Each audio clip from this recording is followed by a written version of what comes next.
My best friend to 23. She left her body and hovered above me. I saw no shadow, I looked around, searched every building and home that I found. I saw no shadow, but felt a glow. The warmth inside me, it kept me afloat. It felt like heaven had found my bones and gave me comfort when I feel alone. Now you're gone, I'm alone. I guess it's time to get better. Through the pain, I will go alone.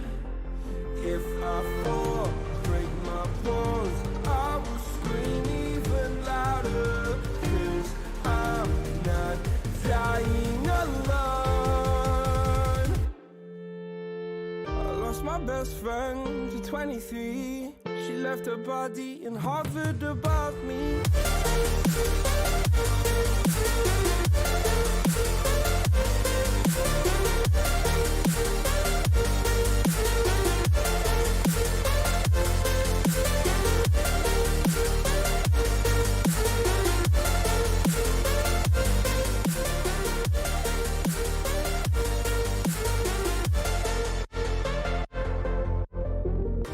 My best friend to 23. I heard the heavens crying above me. They gained an angel, I lost a friend. I felt like dying again and again.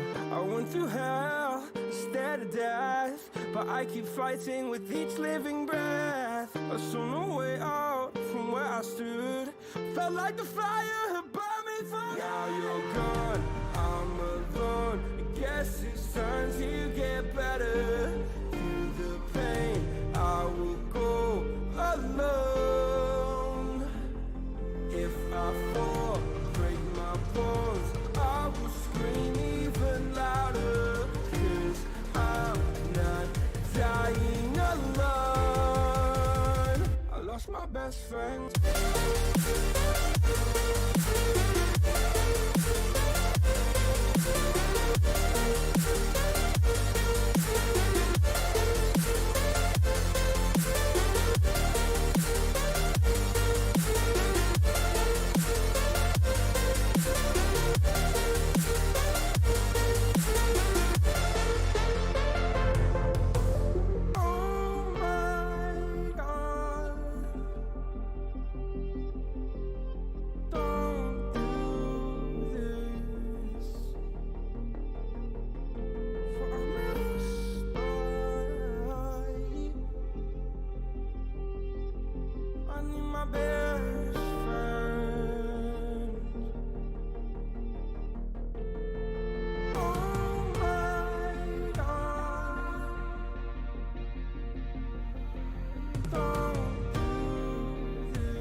Inside your self-righteous symphony, I would rather let this go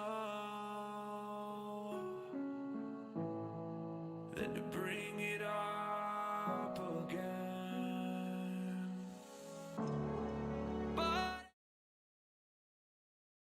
What's going on, you guys? Welcome back to the Burly Fishing Podcast live. We've actually recorded a whole bunch of podcasts in the past 2 weeks. This is our fifth podcast in 2 weeks, two of which you haven't seen yet because they're going to go up in the next 2 weeks. So we will not be live next week or the week after that, but we've got a podcast for you. And I think it's going to be an interesting one, and I think you might enjoy it. But just so you know, this is like our 10th hour of podcasting, and we're having a freaking blast. And we're so excited to have you guys here with us. And we're so excited to have an amazing guest for you guys to talk to today. We got Bass Geek, aka Hank freaking Rogers. I'm putting freaking in there. That's your new middle name. Who is also man, myth, legend, as you can see by his shirt. What's going on, man? Told us before the show. He's like, "This Not is much, the only thing man. that I In the believe in." middle of about a 73 to 75-hour work week as the computer shoot. geek. So it's not like I'm really working. I'm sitting staring at a screen, doing what I'm pretty much doing right now, except I'm not talking to it unless I'm really angry at why it won't work.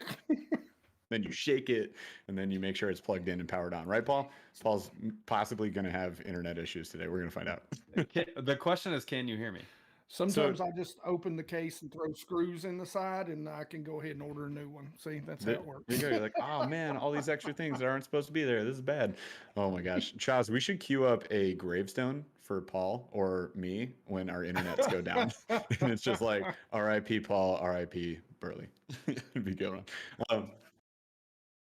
Yeah, the Wizard of Chaz. All right, you guys, we do have a fantastic show for you today. We're excited. We do have a couple things to note, but first of all, of course, if you like the content, be sure to subscribe, smash the like on this specific live. Go check out Bass Geek on all the channels, Instagram, YouTube. Are you on TikTok as well? You do all the things? I'm not ticky-talky yet, but I've been considering the talkage to the tick. So, but not there yet. You just gotta jump in feet first. So yeah, go follow him. Be sure to share this episode that's currently going on right this second with all your fishing friends so we can get a whole bunch of cool people here in chat. Because guess what, guys? We're doing a giveaway. We got a $25 gift card to monsterbass.com at the end of the show while we do an awesome lightning round with Bass Geek. And he's so excited because he's so quick-witted. He's like, I got this, dude. Lightning round, you're going to get rapid fire answers. No problem. So that should be a lot of fun. But giveaway comes at the end of the show. We do have super chat on. So if you guys want to support the show, show some love, you can do a super chat. We appreciate you so much. And of course, we have memberships on YouTube. If you're not sure what that means, click the join button right below the video where you're watching it on YouTube, and you'll see a video of me talking about what those have going on for you. And just so you know, on August 10th, we will be doing a members only live. That's a Tuesday.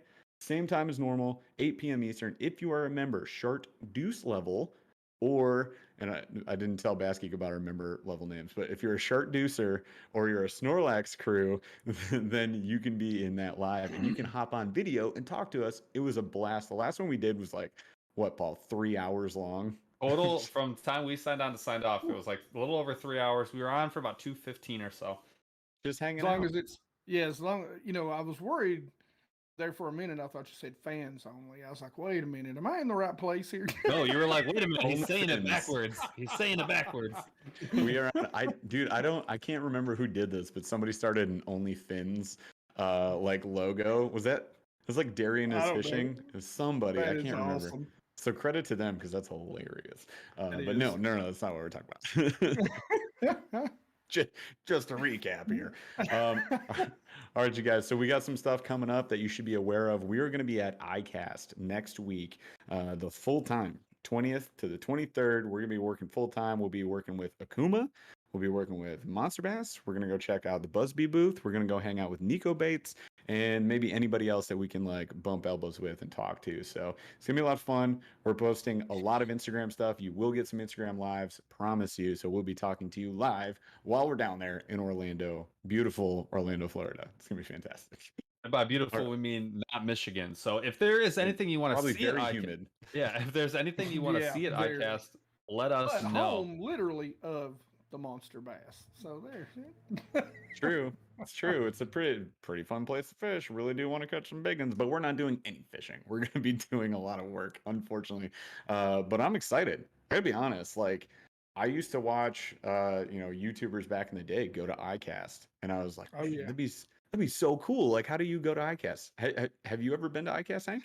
I've never got to go. I actually, Akuma invited me down, and I Mhm. actually have a badge, but I've got the final push to finish my house, and so that's been sort of my big thing here this Yep. year, and I'm gonna spend that week literally out in the hot sun, sweating here in the Appalachian Mountains, in also a matching set of humidity. And nobody should see a fat man do that. So don't come by, don't visit during that time period. It's just that scene. It's that scene from Airplane where he's like trying to fly the plane and it's just pouring sweat. Dude, Yeah. I sweat an absurd amount. Paul can attest to this. You're like Brendan Fraser in that one movie where he literally just has like liquid pouring out of his skull. There's actually a hose attachment just spraying water everywhere. That's exactly how it is. I'm the same way. I have toxic sweat. That's I ruin every acid. hat. Every hat I've ever owned gets this sweat ring mountains. There's like just Yep. I ruin them all the time. All my previous Burly hat, which was this black to begin with, is now tan. So that's the kind of sweat I'm rocking, y'all. I don't wear hair gel. Like I don't know why I it's sweat that in way. some weird places. So it's like my Like your forearms will elbows? sweat. Just I was thinking you profusely. were going another way, and you're like, oh, it's like my forearms. But like not here, but just like forearms. Like when Not here? the I forearms. played, Not when here. I played bass. Now bass, Right. it's got a big Yeah. strings. When you're slapping I it. would sweat so Slap it a hard that bass. it would deaden the bass strings until they finally broke. My buddies were like, I've never seen anybody break as many bass strings as you. And it was just like you said, my toxic forearm sweat that just Yeah. run down to my fingers. Hey man, happens to the best of us, right? You know. All right. So other than that, you guys, like I said, we're gonna be off the next 2 weeks for the lives. Unfortunately, we're gonna miss you much. It's gonna be very sad times for us, but we will be going live on Instagram as much as we can because we can do that more easily on the go versus bringing the podcast setup, bringing the Chaz, trying to figure this whole thing out. And then Chaz is gone the week after next, unfortunately, too. So you got 2 special edition episodes coming at you from the podcast. They are way different from what we normally do. Fair warning. But we had a lot of fun filming them, recording them. So maybe you guys will like them too. So be sure to let us know what you think. Give us some feedback on those episodes. We appreciate you much. All right, let's say we roll on to news and noteworthy. Paul, what you Yeah. got? What's Full new? Full transparency, those are not even fishing related shows. Like not even a little bit. I don't even know our if 2 the word podcasts. I don't even know if the words fishing come up. They I are do. I mentioned fishing in both of them. okay. Yeah. As No, long as the word came up once. a river runs through it. Yeah. It did come up. So, dude, they were a lot of fun to film. So please do go watch those and give us some feedback. Maybe you'll get a whole other podcast out of us. So news and noteworthy. I try and hit the tackle and figure out what's going on in the tackle world. I got these for you guys. These are the new Woo Tungsten tube jigs. These are like more of like an EWG style tube jig. They are actually really cool. I did a really quick video on my Instagram, rigging one up. They are really neat. I would highly recommend you go check those out. So those are out and available for sale. And then we also have, if you guys are anywhere near in the South, and we were just talking about Florida, Florida has a red algae bloom that kind of hits every single year. But right now, if you're not aware, this is one of the worst ones that they've experienced in terms of the number of fish that are washing up on shore. So that red algae bloom, after Hurricane Elsa came through, it washed 9 tons of dead fish in a 24-hour period this Jeez. week. 9 tons up onto shore that they actually like their version of the DNR actually cleaned up. And in the last month since Elsa came through, 600 tons of fish that they've removed from shoreline. And the guys who do this for professionally are saying that legitimately every single day they'll wash it out, and if the wind's not right and it's blowing in towards shore, they'll see it all over again. So we experience this a lot in the Midwest, especially in the Great Lakes region. We've had not a red algae bloom, but an algae bloom. We've experienced it in Lake St. Clair, especially with the water depths going down. It's been really bad for us as well. So I think first of all, we feel you down there in Florida, and also if it's not something you've heard about, this is more of like a clean water discussion, and realizing like the impact that we can have when we don't take care of our ecosystem. So go check that out. I thought that was obviously super sad, but pretty interesting as well. Definitely worth a read. So that's news and noteworthy. I want to start us off with the actual show, the Q of the D. Pretty much the only reason anyone joins on here other than the gift card. Is it? It's got. So This is our 90%. this is our Q of the D section. So it's question of the day. So everyone gets a chance to answer. It's like our icebreaker. There's no wrong answers, but there are like answers that are less right. I'm just gonna say that. So Q of the D. If you could pick any place, and by any place I mean like any store that you go to buy stuff in person. If you could pick any place and make them sell tackle, which place would it be? This could go a lot of ways. I already So, know. hey. Mine is Home Depot. Fair. Mine is Home Depot or Lowe's. Like, oh Yeah. really? Sorry, guys. I cannot hear no. Paul or see him at all. Can you hear me? Yeah. Then we're good. Don't worry Asking about the Q of the D. I'm hopping off. I'm gonna hop back on. All right, Paul's hopping off and on. All right, so I'm going to take over. So Q of the D, question of the day, and this could go literally any way you want with it. Get creative. But if you could pick any place and make them sell tackle, who would it be? And this could be like any store that you go to. It could be a restaurant. It could be all sorts of stuff. So what do you think? What's a place maybe you frequent and you're like, man, I wish they had tackle. Could like really fill up my wall that's totally not full at all behind you. Any place that I take. Any You know place. what? You know what? I mean, pure and simply, like, I mean, it would be the right tackle. We're Mhm. assuming that it's like what you So want, the best I of the would best. Probably just have to say, good old Wally World right up the road, Walmart up there. If they just sell the Walmart. good stuff, you know. Mhm. Mine doesn't. They sell nothing. It's all junk. I don't even bother going in. It's, you know, I know there's some mythical Walmarts out there that sell good stuff, but yeah, not mine. Yeah, Chaz's Walmart sells ice fishing in Oklahoma. So they had a lot of ice. You had like a week of ice when like you guys in Texas and all them kind of froze over and had that bad freeze. So I mean, technically they were planning ahead. I'm just saying.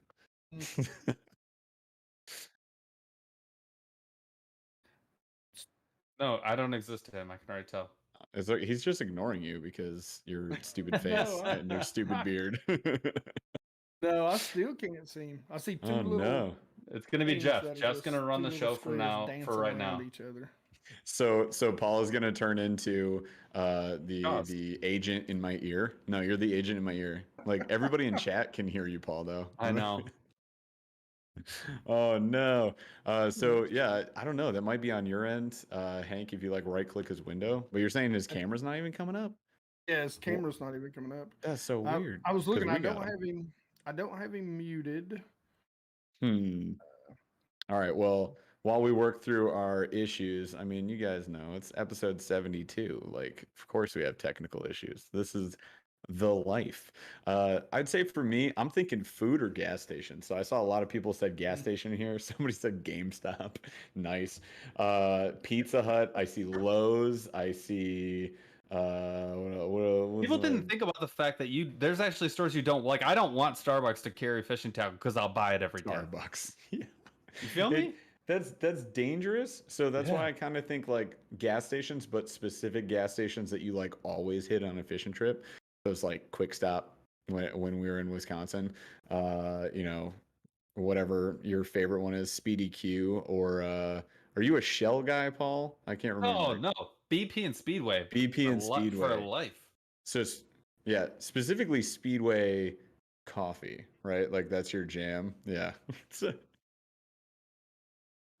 So yeah, I mean, we're working on the technical difficulties. Don't worry, guys. But yeah, it's I'm with that, man. So distracting. We're trying to fix this thing. All right. Doing so many things. Once Bass Geek's back on, we're gonna roll on.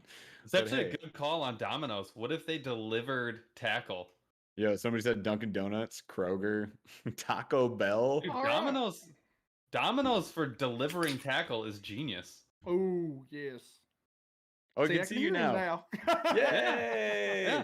it's Paul all matters real. again, but The only sort of. Wizard of Chaz. Yeah, This is what Chaz. Chaz Wizard of gets Chaz. promises for free beer, but the occasional GoPro. Oh my gosh. Oh, I man. love all these answers from everyone. Funeral home? Oh no. Oh yeah, And then Consolation prize. no, that's also dangerous. I think But Domino's has got to be the best answer I've heard yet. Because if you could get it with their delivery, be like, you know what? Grab it a pizza, but don't grab it like once a week, maybe like once every 2 weeks. And then you Yeah. just like delivered with your pizza. You get like 2 swim baits, a couple plastics, some can you hooks. imagine? That would be amazing. Dude, that's Also, legit. also, did you say grab a pizza? Like I in a don't think weird I did. Italian accent? Well, Grab a pizza. The irony is like I Some work for Mario. Mario, Domino's. I work for Domino's Pizza, so I could like legitimately.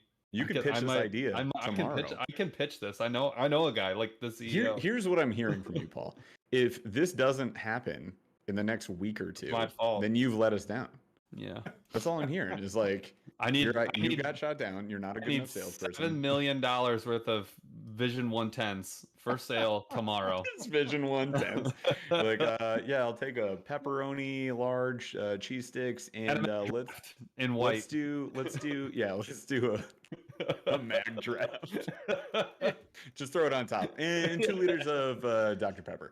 Okay, got it. Flukes, and 3 packs of flukes. Okay, I'm done. And a frog, a black frog. Okay, one more thing. I'm done. You're ordering through your wife. Your wife's actually listening. You're like, honey, no, the frog. I need a new frog. Spro. Bronze eye. Do you guys trim the legs for me, or? Yeah. Am I gonna have to do that myself? Like, come on. Straight down to half. Thanks a lot. Appreciate you. 3 stars out of 5 on Yelp. Did not trim my frog tail. That's an absolute crap show. Dude, this is great. All right. Well, anyways, great Q of the D, you guys. Paul, your answer was what? Because Bass Geek didn't hear your answer. Oh, my answer was Lowe's. I think here's Lowe's. around Lowe's. One, I know they can carry a ton. I know they can carry a lot, right? So Lowe's, Home Depot, they're interchangeable to me. I know that they are not even close to the same, but you feel me. Hardware store, actually, get it. Ace Hardware store might be better. They're way closer. But no, this would you be hit like every day. Yeah. Yeah, but the deal is like I don't go there every day, so I wouldn't be like breaking the bank. But when I go, I already know I'm going to spend like $2,000, and I know I'm going back in 6 hours. So if I forget anything, when I know I'm screwing up my project and I have to go back to Lowe's because everyone makes 2 trips, I can get whatever I forgot. Dude, it's a great answer, and I've got a long way to go to meet Bass Geek's like amazing hall of baits here. Yeah. I'm not even calling it a wall. That's not a wall of baits. That's a hall of baits right there. And yeah, I mean, I would. Is that striking? Is that a whole? Is that a whole like column of striking? Yeah, there's. He's got his fish lab column. Yeah. This part is just all okay. So that's terminal tackle. I don't know if you can see this right here. Got 4 columns of terminal. This is just all swim baits, literally to about right where the KVD starts. And I'm a soft plastic guy. Now I've got some bigger ones over here, but yeah, man, you know we're gonna have to talk to Fish Lab though, because I've been making a lot of videos on those 5-inch Fish Lab minnows right now, out deep. They working me over, man. Come on, got to get my colors in. Yeah, I know. What ones are you looking for? So actually, this is a good transition straight into show meat. So we call the show meet like the actual part of the show. So it takes about 20 minutes to get there. We're actually ahead of schedule, oddly enough.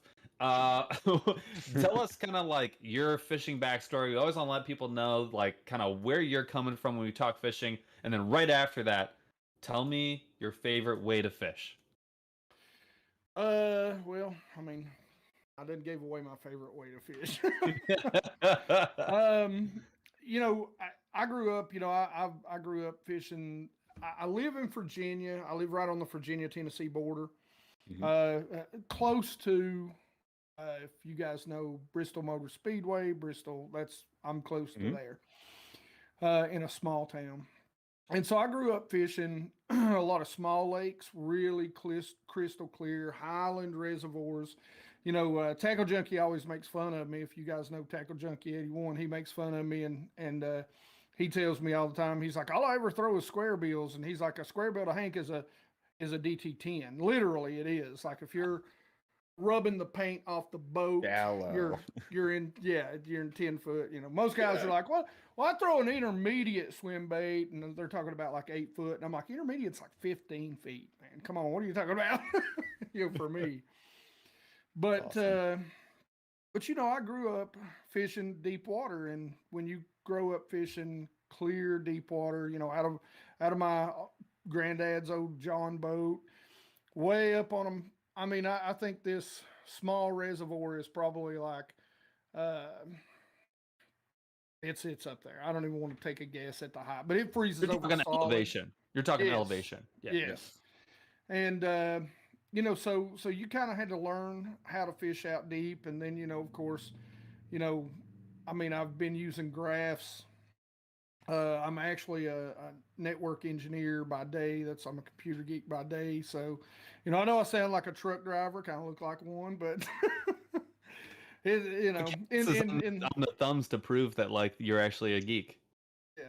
So, but yeah, I've got no calluses, so I'm a candy. but man, I mean, that's kind of where it all started for me. Going out on a John boat. My mom would take care of my grandmother who was in failing health when we were young, and she'd just dump us off at the lake, and we'd flip my granddad's little tin boat and throw a car battery and whatever bag, 3 Shakespeare rods we had, and have at it. And Awesome. I mean, that's where it started. I've been doing that for way too long. Like I say, I fart dust. I'm that old. So, I've been doing that for probably 30 years or so. And, Wow. just that's kind of where my love of deep fishing and offshore and electronics kind of come in. So I got tired of throwing spinner baits in clear water going, why are there fish up here? And I can see 20 feet. Yeah. So when you talk about fishing swim baits, how did that happen? Because a lot of times when you hear guys talk about fishing deep water, clear water, you want to hear, well, you will hear 7-2 medium spinning rig on a drop shot, or dropping tubes with heavy weight but getting all the way down to the bottom, or finesse jigging or whatever, right? Or hair jigs. Like that's not swim bait is not what I would expect to hear. No. Now, mind you, I love the big swim baits around here. Big swim baits, unless I'm throwing something that is like a fast sink, because you've got to understand, around here, I'm fishing super clear water. There's no grass. There's no standing timber. It's rock, and you literally fish. If there is a lay down, you're like, yes, there's a lay down. Let me fish the end of this. There's, it's not. Trust me, it's all isolated if it's a lay down. Okay, it's the only one in the lake. But so I've always been a power fisherman at heart, because the other side, I'm fishing the Tennessee lakes. Now there's still highlands, South Holston, as I call it on my show sometimes, Top Secret Lake S, but everybody knows where it is, so I don't care. Cherokee, Douglas, and then we get down into the Tennessee River Lakes, which are, just a couple hours away, Fort Loudon, Chick, those types of lakes. But where I grew up here, I've always been a power fisherman, and I hate to, as I call it, dink-a-link a stupid worm around. And, you get out there and you go down this set of bank, and I know the traditional way everybody thinks is, and every pro and every Joe and us, we're like, well, if the bite gets tough, downsize down. But sometimes that is the absolute wrong thing to do. I mean, what looks more real than that? I mean, plus it's almost see-through, I mean, so you get out in that clear water, that ultra clear water, that 10, 15, 20 feet, and you throw something like that, that's even not a big swim bait, a 6-inch. Those fish, how many worms have they seen come by? How many swim baits have they seen come by? And so it's just playing the odds. And that's, to me, a swim bait, and I've got so into it that even I can tell you, these two swim baits, I mean, if you even look at them, one of the reasons why I like this in the summers, that's a flat-sided swim bait. It's got a tight wiggle. These baits, if you throw them on any head, what are they? They're round. They've got more of a wobble, a lot more body roll. So, it in my area, I've even got it to the point to where I know when to use ribbed, when not to use ribbed, when to use slick side, not to use slick side. You know, I mean, you begin to think about it, and a lot of that came from cranking. You know, I used to love to crank and throw spinner baits, like I said earlier, and that's really kind of what it came from. Is like, well, I'm not getting bit on these. What can I throw that's more natural? And then I started seeing, hey, you know what? I can throw this on the bottom. I can throw it for suspended fish. I can take this one right here with a flat top and throw it and rig it up on a very light or a heavier hook and make it a wake bait. So what's more versatile other than a jig, which is my second favorite, than that? I was just about to ask, where does the swim jig fit in with your swim bait collection here? Because especially when you're a soft plastics guy, like I would just have to assume that swim jig has got to be a quiver or an arrow in the quiver, right? It is. A swim jig for me is a heavy cover. It's in those areas, and a lot of times it's when those bass are up there, you know, because what'll generally happen, you know, I talk about laydowns, and a lot of times those laydowns are feeding stops for bass. So in my area, depending on the lake, you know, you're during the summertime, this time right here, you're generally targeting 25 to as much as 45 foot deep. And so, you know, during the spring, a lot of time is when you're targeting those laydowns when they're actually in transition, and you're looking for those laydowns that are reaching out to that deeper water. That's when a swim jig, the spring and the fall, come into play for me. And you know, you've heard of the Alabama shake. I heard a guy the other day, he put it, we do the Tennessee twitch, which is just like a throw it in there, twitch it twice, and then reel it back. It's almost like flipping it, but that's kind of how we fish it up here. That's awesome. And so that's when it really comes in. You know, of course, docks in the spring when those fish are up there, a really good technique is to put a double tail grub on and take a white grub and skip it under some of the, because we've got the floating docks where they raise and lower the water levels all the time. And when I say raise and lower, I mean here, like South Holston, they'll raise it 20 to 25 feet. Oh, I seen that. Yep. And you're talking about reservoir water, right? Which is why you're talking about them constantly changing the water depth. And you're talking within like a day. Like you could get out there, you could be out there fit. Like, go ahead.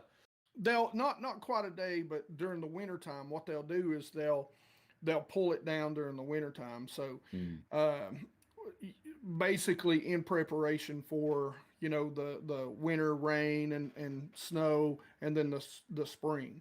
And then once spring is kind of, they'll slowly start raising it up for floods. Because just to give you an idea, this is literally what I'm looking at, and that is literally a 45-degree mountain range that's out my front window. So, you know, I live in the mountains, boys and girls. Yeehaw! We said we were going to yeehaw, so we already got one. We had a yeehaw as many times as possible. So I'm wondering this, and I wonder this anytime we get to talk to a content creator.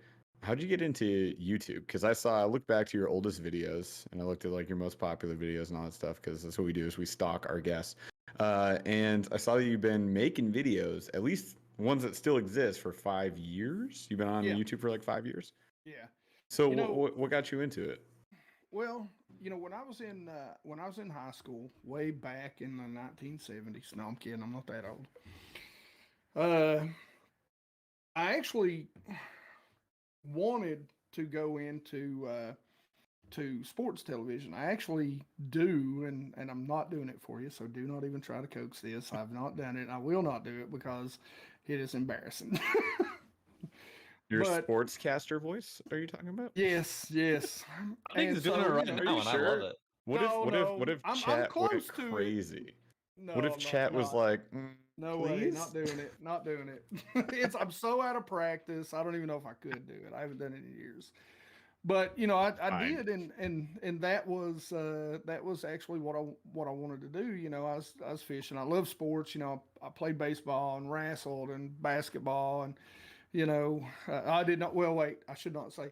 I fouled people in basketball and and football and that sort of stuff. If you're a wrestler, I hate to interrupt, but if you're a wrestler, like you're not allowed to play basketball because you will never call a foul. Yeah. You will never call a foul, and you will hack the crap out of everybody. And when they call a foul, you will be so confused.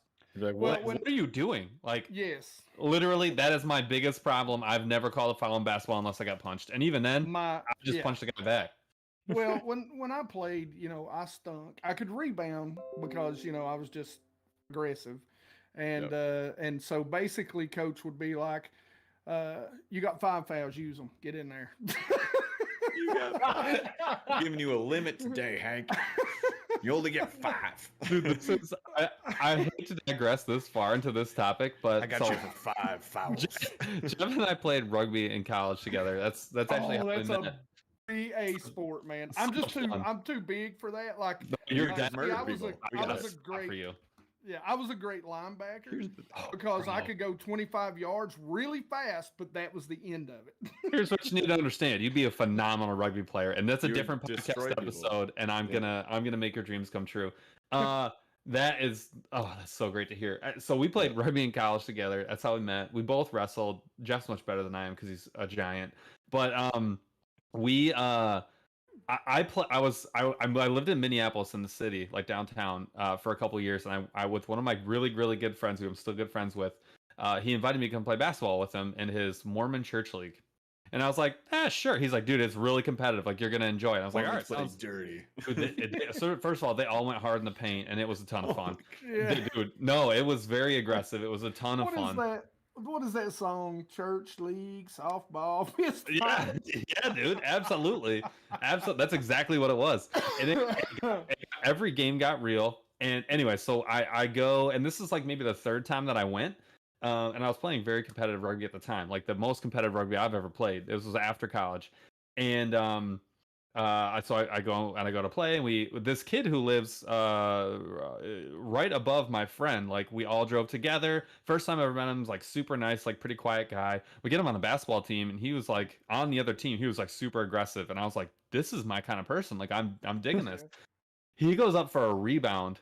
At one point, like in a very heated point in the game, and I, without thinking, I legitimately not one thought went through my head. He landed right in front of me, did not think at all. Double leg takedown, legitimately swept him, dropped him, like straight body slam, grabbed the ball, and then I realized, like after I took the ball, I realized what I did, and I just dropped the ball, and I apologized profusely because I'm in the church league. I just body slammed a kid like that I just met. Yeah. So I feel you. And yeah, you are not allowed to play basketball if you wrestle or play rugby. Apparently, it's just not allowed. Yeah. Just so chat and Basky can understand, this is not an isolated incident for Paul. Don't let him play innocent like, oops, this one time I accidentally tackled a person. No, he's done it a billion times. He's done it to me. He's done it to his friends. He does it to mostly people he doesn't like, but also people he do it does to my like. kids. Yeah, it happens all the time. Yeah, mostly because he hates me and I hate him. I just want you to know That's why we do shows. You're among good people. And I didn't mean to digress, but that story was just, it lined up too well. No, that's perfect. That's that could have easily been a story I told. I don't even remember where we were going. I totally lost track of where we were going with that one. Wow, great job. We were talking about YouTube. So thank you. Yeah, do we so Why? basically to make it short. I did that, so I love. Now I will give you a little idea of how long ago this was. There was no digital, like the computers. Like I'll put it to you this way: I graduated high school in like '94, so there was not even Windows 98. So it was all like or VHS. 95. Yeah, it was all VHS, like just tape to tape. And so I got into that, and then. A couple years ago, I coached football, offensive, defensive line at my high school for 13 years. And so I love film work and watching. And so I actually seen Tactical Bass and the two guys there, and they were like, oh, man, even if you're not going to do a YouTube channel, you should film yourself. It's kind of, you'll be surprised at what you learn. I'm in on that. Gary Nordby, thank you so much for the super chat, $4.99. You are fantastic. And if you have a question for us or Bass Geek, mostly Bass Geek, you can insert that in chat. You know the drill, dude. You've been here before. All right, proceed with your story, sir. so what ended up happening was I actually took the school's little handy cam. A little handy cam? Well, back, it wasn't that long ago. So, this was right before, this was like 2000 and I don't know, 14, 15. So, but, so I took it out there, strapped it to my back seat and was out there fishing. Now, the cool thing about this was the first time I'd ever thrown an A-rig.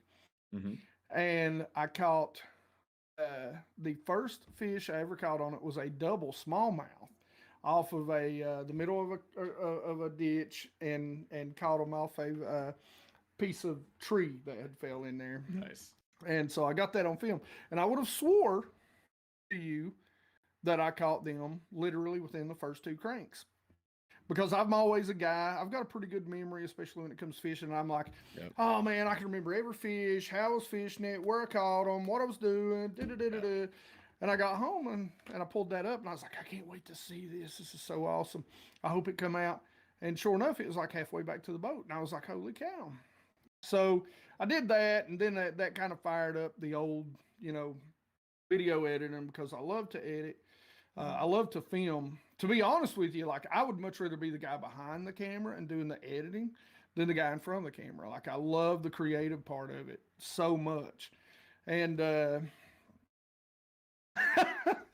We got a super chat from Jonathan Wu. Thank you so much for the $10. Man.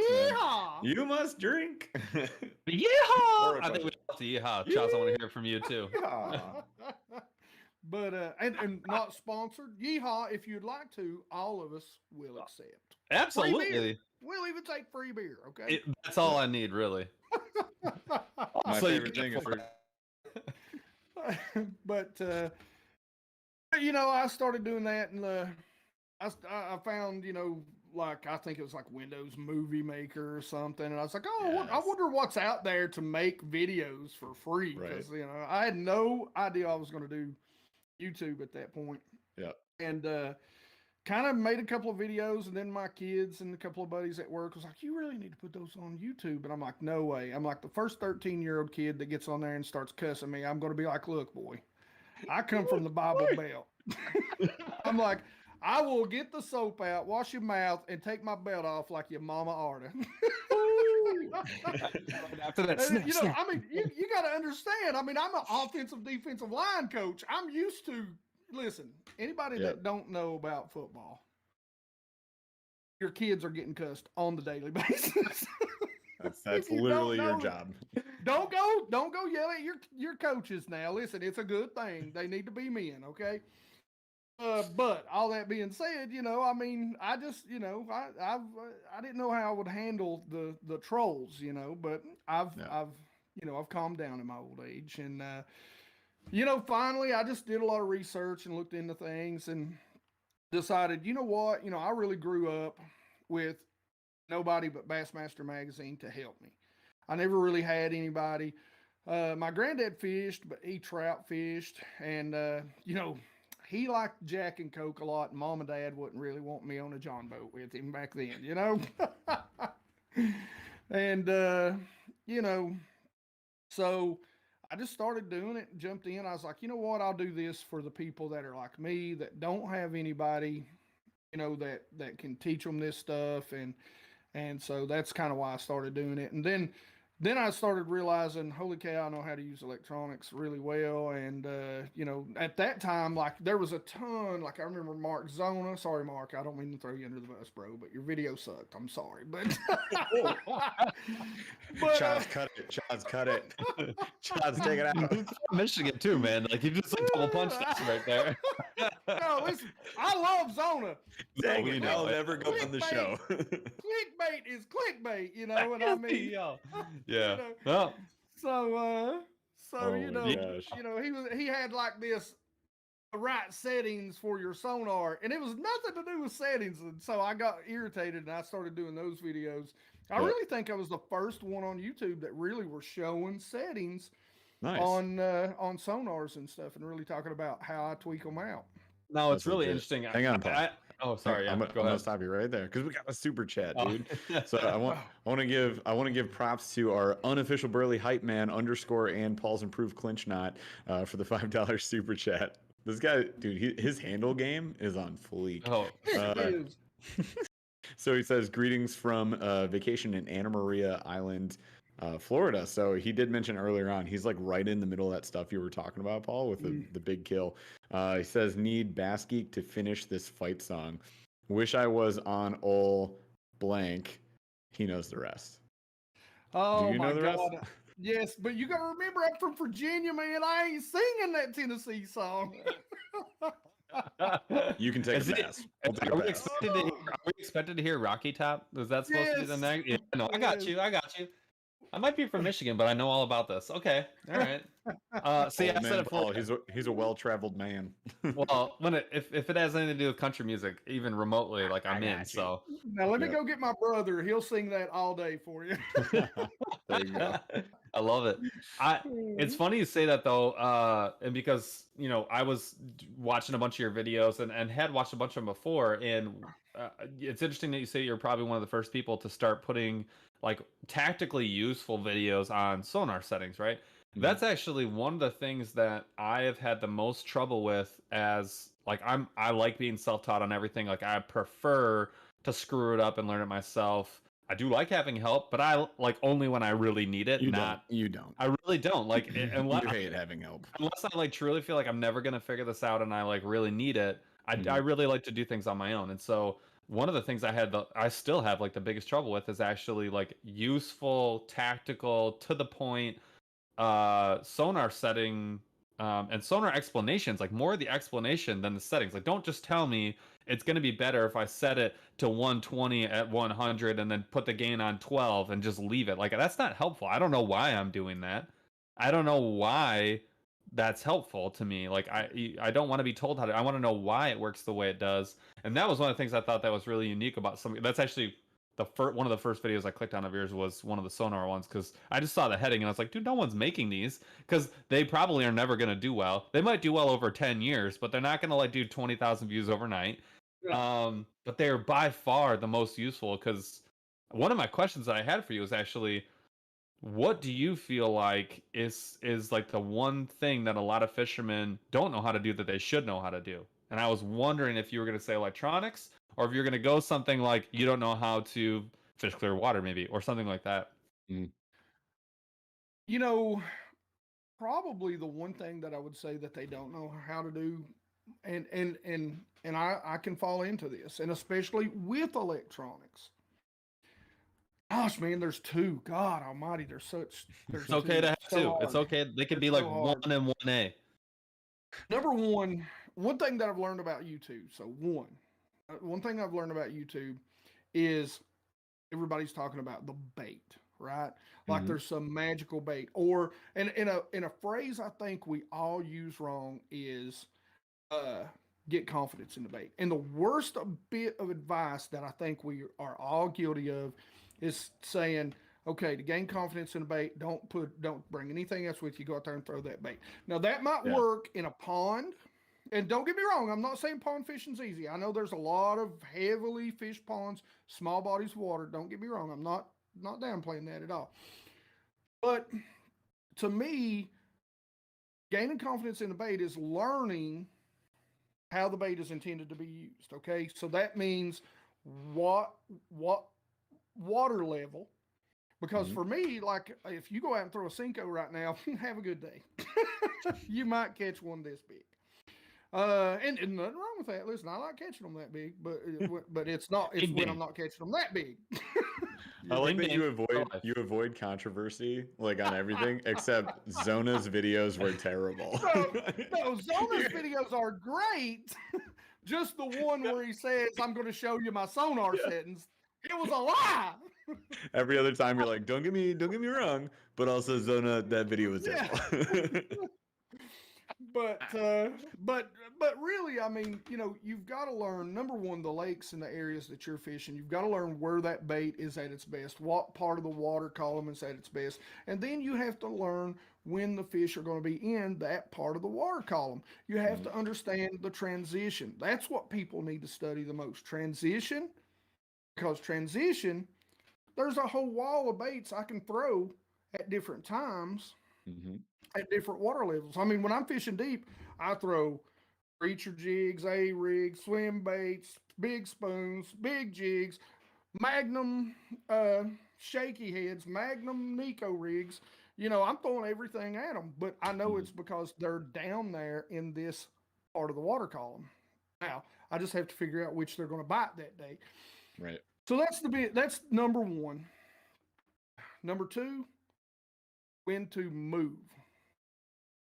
How long or how short to stay on a group of fish. Now, when you get to where you see fish on electronics, especially, like I don't have the Panoptics or that stuff yet, but how long are you going to stay there? Because fish only feed in general during the summer 1 to 2 times a day.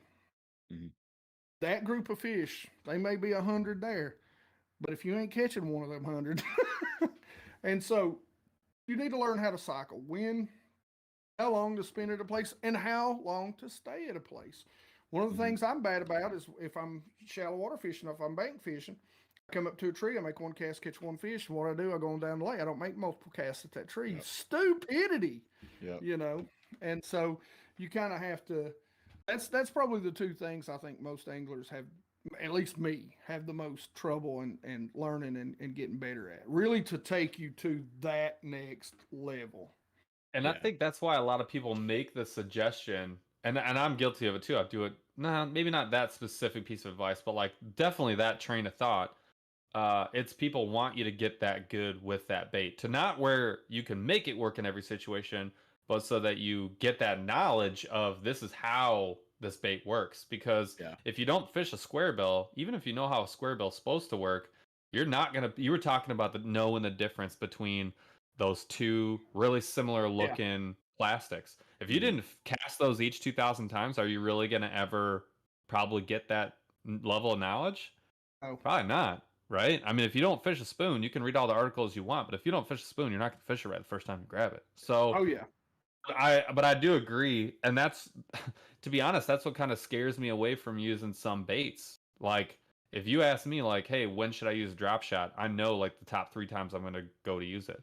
Now, where that advice goes awry is when you only grab the drop shot and you're not using what ends up being the right bait. So your point, you got a whole wall of baits you can pick from. If you're only using 3 out of the whole wall, well, you already know that you are not leveraging your options. Like you can carry all the craws you want in a bag. If you never crack the bag, like you ain't gonna catch anything on it. So and it's hard. It's because and this is the one thing that I think if you could give one piece of advice to anybody, it's just go fish. I mean, ultimately, time on the water. Yeah, 1,000%. Yeah. Time on the water is the one that comes up multiple times with our guests. Like it's, they get it. Yeah. There's absolutely nothing that will duplicate time on the water. Yeah. And I mean, just so you guys know, when you see those Instagram pictures, it's of Paul's boat in my boat with all the baits just laying in there, or when I grab my handful of trebles and I'm like, these are all the things I threw today, and that's like really half of them, because sometimes I'm neat and I put them away, and other times I'm like, I don't care, it's going on the floor of the boat. From 1 to 3, it's just we're just like, what do they want, what do they want, what do they want? But that's so fun, like figuring out that puzzle. But you're right, I mean, knowing where they are is so huge, because I suck at this a lot.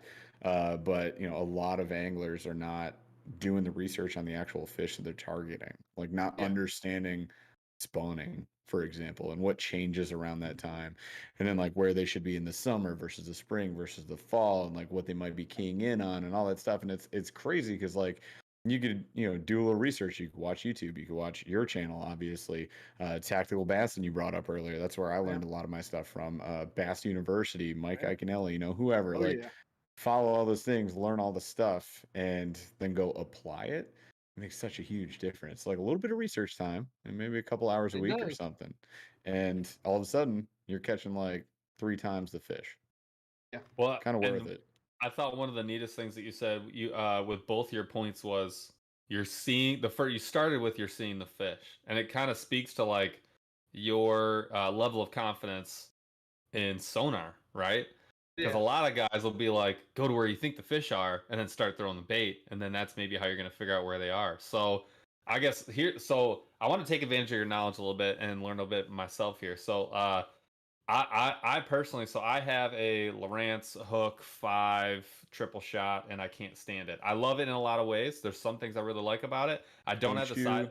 Don't you talk bad about Lauren. Well, I You worked leave really Lauren out hard. of this. I worked real hard on Lauren to get to the Lauren point where works real hard for you.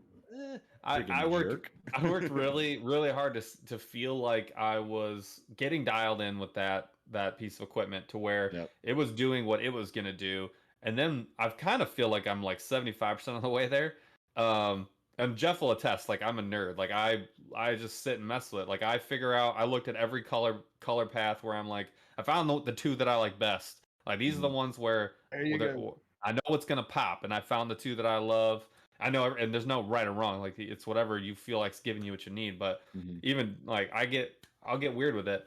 But at the same time, there's some features where I'm like, if I don't have side imaging, I feel like I'm at a disadvantage, big time. Especially early and late in the season when I'm hunting banks. Like I'm just like, what am I even doing here? Nothing really, nothing. I'm not doing anything. I'm looking around. So I guess that's a long-winded way of the question would be. If you're in the sub Panoptics, sub $3,000 So literally range, everything right? else. Yeah, like I don't need an HDS. Like I get that there's that level of equipment. I understand that they're there. If I'm the average dude, I'm looking to spend 800 $900 at the top end. Yeah. What features? So forget Humminbird versus Lowrance. You're a Humminbird guy mostly. I've used them all, man. I used to have Lowrance units. I try to educate myself because it's all, being a computer geek, 455 frequency chirp. It's all the same technology. It's all just different, interfaces. Yep. So and terminology that they use. Yeah. So what features should I be looking for, just to get a good unit that's going to do what I need it to do and be really effective, and I can feel like I can maybe grow into it a little bit, but like the first day when I flip it on, I'm not just going to want to turn it off. Yeah. Murder it and throw it in the water. Name it Lauren and tell it to shut up. Lauren, we tell Lauren all the time to shut up. What are you talking about? So my first question to you is actually going to be, it really depends on what type of water you're fishing. So tell me about the average depth. Tell me about the cover. Tell me about the structure. Tell me about the water color. What are you fishing? So if I'm an average dude, I'm fishing maybe the river a couple of days a week, and we're in the Midwest, which I feel like a lot of river fishermen, you're either like the Mississippi type of river or you're in like, my kind of river, which is like tops, I'm getting to like 12, 15 feet. I'm talking, 30 foot, 50 foot, bank to bank, nothing super big. And then when I'm in water, I'm not always in like Lake St. Clair. I'm probably hitting a lot of ponds. So medium-sized lakes a ton of times. I'm probably beating the bank a lot, and I'm getting like anywhere between like not gin clear water, but I'm definitely not in the muck. So if I'm somewhere in there, what should I be looking for? So side imaging will help you, but I'm going to tell you, guys, I'm going to say this. I know it's going to hurt a lot of you. Size does matter. All right, we're done with this show. Well, it's been fun, y'all. It's been great having you. We'll see you next week. Well, you've got to think about it in the same way that you think about your TV. You're going to get more pixels. True high def, I think on most units don't start until you get to 12 inches. Wow. So for me, because I do fish deeper, you can imagine if I've got a 9-inch screen and I'm in, during the wintertime, sometimes I'm fishing 80 foot of water for smallmouth. Mm-hmm. So imagine what that dot looks like. Yeah. Jeez. It's not coming in real clear. Yeah. So, for you can get away with a little bit now because you're fishing such shallow water, really side imaging is going to probably play a bigger role for you. Not so much in finding fish, which it will. You just have to learn. And, you know, that's a story in and of itself. We start talking about shadows. I'm like, shadows! Stop telling people to look for shadows! But, So, explain it. Now you've already The gone too strongest far. of opinions on shadows. Explain it. I love this. This is because I hear this. This is what I'm being here for. because we're so Oh, my. far from Lake St. Clair, which is not far at all. Like Lake St. I have a place on Lake St. Clair. Well, my family does. So Let's see. Let's go ahead keep and talking. I'm going to see if I can actually find this picture and make it come in. I will Okay. show you. So how often do you hear from somebody who's fishing super clear water and they're looking for rock piles? Or they're looking for that one rock, or they're looking for the bed. A lot of dudes are like, you know, Yes. find the beds and what, or the sticks or the stumps or whatever. And because they're in clear water with not a lot of cover, and what are they going to tell you to look for?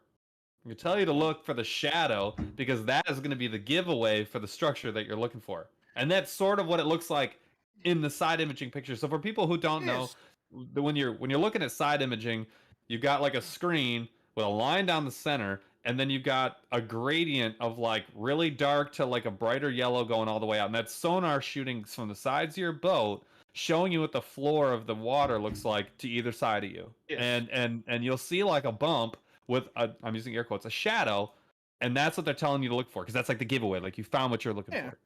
And you got to remember, if those fish are belly on the bottom, there's no shadow. for. Misses all the 5-pounders. Got it. So yeah, I mean, if they're sitting on the bottom, if there's a school of them sitting on the bottom, and I swear I've got a great picture. I did a live stream myself a couple weeks back or something, where I actually pulled up sonar footage that I'd taken, I think like the day before, and you can see a creek channel, and it's just all little bright dots, and it's a school of fish sitting in a ditch. That's what I mean. You know, don't always depend on the shadow, because the shadow is only going to be there. Imagine shining a flashlight out this way. So that shadow is only going to be here depending on how high they are. It's, you know, it's going to be how far away it is, but it's only going to be there if they're up there. Or, I mean, and we're talking about fish that are what, this tall, 90%. I mean, that could be a 5-pounder that tall. Yep. 100%. And how much of a shadow do you think you're going to see of that? You know, you're not. So shadows will help. I use shadows more times than not to judge how tall a piece of cover or structure rocks are. But I'm looking for, sometimes I'm looking for shadows. Shadows will tell me they're suspended fish, but I'm looking for the same thing I'm looking for down image in those bright dots. Now, sometimes they can just be the tops of rocks sticking out of sand. So you see that, though, those are things you want to go over with your down image, because at that point, then you're going to say, okay, there are definitely rocks there. So that's not fish. But go ahead. So back to answering your original question, side imaging in that shallow water is going to be super, it's going to be super important, but on a 5-inch, don't waste your time. I mean, honestly, for you, you know, if you're going over top of fish 90% of the time and it's less than, 10 feet, 15, it pushes it in, in clear water. Those fish probably, you're going to have to leave them alone if they're sitting in a certain place for a while. Or you've done scattered them and they're gone. Too late. They're done. Yeah. Too late. So you're going to use that side imaging. I tell everybody, of course, buy the best you can afford. The hooks are great units, and they do come in bigger screen size. If all you want, I don't know what type of boat you have. If you don't need one on the console, if you're, I tell everybody the hooks are great for single unit purposes like kayaks. But That's us. the elites, yes, that's, Okay. but again, get the bigger unit, get the better transducer, get what you can afford. But in shallow water, honestly, you're going to use it most of the time for structure, bottom contour, because even in the river, you're going to have deep holes, you're going to have shoals, you're going to have, and those are the types of areas you're going to have some grass, a grass line a lot of times. There's where you're in shallow water, your side image is going to come in, because you're going to find those edges. Those edges of things where you won't even see the fish because they're down in that shell rock or whatever it is that they're down in. And, here fishing, like I said, we don't have standing timber, we don't have grass. What do we have? We have rock transitions. So we focus on things where we're going from mud to pea gravel to chunk rock and the seams between those. In the summer and whenever, that's where those fish are going to be. So it's interesting you say that, because we do have a great question that just came in. I'm gonna ask it to you in a second, but one of the biggest gripes I have. So first of all, Jeff and I both fish out of kayaks exclusively. Huge mistake. So the if you do take a break to go, recharge and yeehaw, no, man. Goes and screams yeehaw in the hallway. This is the I may go cry. Oh yeah. See, you're just really pushing for that sponsorship. Can I change my answer from earlier? If Yeehaw would start delivering and delivering baits? Ooh. Voila. I'd be absolutely broke. $1 million idea. We haven't had one on an episode in a while. $1 million idea for myself. So the deal I have with my unit, so we fish out of kayaks exclusively. It is a big kayak. It's a 14-foot pedal kayak, so you can move. But I'm not gonna be mapping any lakes anytime soon that are not home water. So I do actually. That's why I have the map package, because otherwise that's just never gonna happen. So, but with that, is it the 5? Yeah, with that 5, I end up using it. Not any of the features that are really what they're there for. I get it to the point where the speed is the rate at which I'm moving is accurate. So I get it to the speed that I want. I get the color right for the day, and so that I'm picking up what I want to pick up, and I can see marks.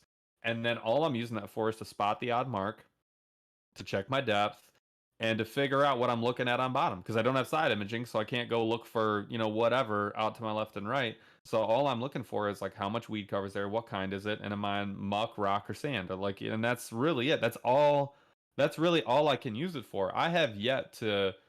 I picked out a whole bunch of walleye and a whole bunch of crappie, every time I go out, but I have yet to be oh, sweet bass, go back up to shore, cast at it 15 minutes later and catch it. That has not happened, and not even close. I've not had even that opportunity. It's hard. I can't. Other than when they're stacked up, I couldn't tell you the difference between a walleye and a bass with my unit. I can barely tell you the difference between a giant crappie and a bass if I don't know where they're supposed to be. If you just how? I mean, I'm just not that good. I know that, but at the same time, it's I can see those marks, and then the way I noticed how difficult it was we were filming with a guy who had a freaking sweet setup. I roll over a spot and I'm like, hey, I think I can see 6 or 7 bass on this at the very bottom of this ledge, and I could see a couple dots up top. Yep. He rolled in and he goes, yeah, those are all crappie. And I'm like, okay. So I take my kayak, I roll it next to him, and I look at the unit by his foot, and I'm like, oh yeah, I could have told you that in a heartbeat if I had a 12-inch Humminbird H Triple D. It wouldn't have been that hard to figure out, because they got their names written on their scales and I can read them. This thing, it's I got this little Dink Master, and it's not picking up nothing. So I never really realized it until the last 6 months. The last 6 months was my second year fishing it hard and really trying to use it the way that I kind of always wanted it to be. I was like, I don't have anything here. I really don't have much. You've outgrown it. 100%. That's what happens. I mean, think about it. Like I said earlier, when I was talking about it, fishing as a kid, I was throwing Shakespeare rods and reels. The more you use, people ask me all the time, why do you have so many rods and reels? I love dedicated rods and reels, and you don't have to buy expensive ones, but you get a feel for what you want exactly out of that bait when you throw it. Electronics are the same way. Everything's basically that way. So you've got to the point to where you're getting the most out of this that you can get. And so that's an absolute clue that it is time for you to upgrade. Sorry, get the wallet out. Oh, it's not We me do that's it all the the time. problem. My wife is trying to sleep in the other room, and she's hearing me being like, "You're fired. I quit. Yeah. You're done." Sorry, Haley. we You did- we don't did- watch this No episode. fish for you. Yeah, Turn exactly. this episode off. We got a So- great question. We got a great question come in. The question was, do you leave your unit in the bracket on the boat while you're transporting your kayak on a trailer, or do you take it off? How safe is it to transport on a kayak on a trailer? Ooh, I don't, I mean, a boat and a kayak on a trailer, I don't leave them on there. I know guys that leave their Lowrances, leave their Humminbird actually recommends you don't do it. Now, are you talking about on a boat trailer specifically, or are you talking about a kayak specifically, or both? Both. When you are in transit, let's say, Mhm. whether you're throwing your kayak in the back of your truck, strapping it to your roof, you got it on a trailer. Same with my boat. When you're in transit. Now, I kind of sit back and I go, well, I have literally come 6 foot out of the water. I'm like, what is the difference? But I think the difference is when you think about it, it's a constant vibration. When you're going down the road, there is a constant vibration that you do not have in the water. And I think that may be the difference. I don't do it. Guys have done it for years. I started doing it and then had my brand new unit go bad and had to send it in. So maybe it was just bad luck, and it probably was just bad luck, but I don't. Are you now? I'm assuming you run 2 units, or maybe 4 screens, or 3 screens. I've got three units. 2 in the front, 1 at the console. Yeah. You take them off? No, I've got 2 at the console and 1 up front right now. Yeah, I take them all off. Wow. Hopefully going to add every time I go. Man, dude, that's the only thing that drives me crazy about filming and fishing is because when I go and setting it up, because 90% of the time when I'm fishing, it's by myself. I have to get to the lake literally 30 minutes early just to get my crap set up and gone. I'm gonna make a TikTok. Feel you. I'm gonna make a TikTok about the anxiety that the level of anxiety and like jitteriness after I've had 38 gallons of coffee, maybe a couple cold coffees, Monster, and you roll up to the spot and it's like 20 minutes till dawn, and I am legitimately my heart is jackhammering because I know that I have to get vehicle. I'm rifling through all my crap. I know I gotta get all my clothes. I get my PFD. I got to get all my camera gear, which is like batteries, camera, straps, mic, like all that. Then I gotta go and get my kayak out, get all my gear in from the inside of the truck to the kayak, get everything plugged in, make sure I have it all ready to roll. And I know I'm gonna forget something. And then by the time I do all that, my anxiety level is like a 38 because all I want to do is fish. Yeah. It's an absolute nightmare every time we go out. And it's especially worse when you put 2 14-foot Hobie Pro anglers in the back of a regular sized truck bed, sandwiched together vertically, and then you're like, hang on everybody, we gotta figure this out. If you haven't seen have you seen the Hobie Pro Angler? Have you seen them? Yeah, yes. Dude, imagine putting both of those into a regular truck bed like this, sliding them in like that, having them strapped to the back and then the front. You had to empty the whole boat out. You had to legitimately empty the whole both of them out entirely. And we were fishing. We were filming with the MONSTERBASS team, which was a ton of fun. I don't mean to make this sound like a negative experience, but we're the only 2 guys in kayaks. I was running the social media channel for them, and I was doing ours. So I had all these other things going on, going live every 4 hours or 3 hours or whatever. And we were also supposed to be fishing, right? We're supposed to catch giants, which we did not do. And then it was we were fishing with Ben Noack and Alex Rudd and then Sam Moore, and they all had these sleek old boats, and they got 250s in the back, and they're just zipping in and out, and they're like, oh, we'll see you later at lunch, and Jeff and I are 75-minute paddle from shore, no. And then we're okay, now we got to empty all of this stuff out at the bank, load 2 boats into 1 truck, and then I gotta go. And then they had a John boat, a guy with the photographer was in this rented John boat that was hooked up to my truck, which is supposed to have my boat in it, but I was towing this other little dinky POS aluminum can, and I'm back in the thing like a dork. Dude, it was brutal. I was having so much anxiety. Listen, I've been there, not in a kayak, but I had a 14-foot John boat, after my grandfather passed away, years ago, and so I had a 14-foot John boat, and that's what it would be. It'd be in the back of my truck. I'd have to go put 2 batteries, put 2 tackle boxes, put all the rods in, put the trolling motor in there. Then I'd get to the lake. I'd take it all out. Then I'd take the John boat and shove it in the water. And then I'd go ahead and put everything on, hook it all up. And it drives me crazy. I mean, it's I think I was faster at that though. The only thing that really kills me about doing what I do now, because you get a little rhythm going, but then. Listen, I want to pre-rec this by saying these other guys here do not I'll necessarily agree with my statement. So GoPro, if you ever want to sponsor these guys, go ahead. If you don't I'm going to just tell you the truth. Hit it. Hit 'em with the GoPro's truth. audio, man. True. Yeah. I can't tell you how many mornings I pulled in. It's still dark. I'm like, oh, man. I'm the first one in the parking lot. I'm going to get them.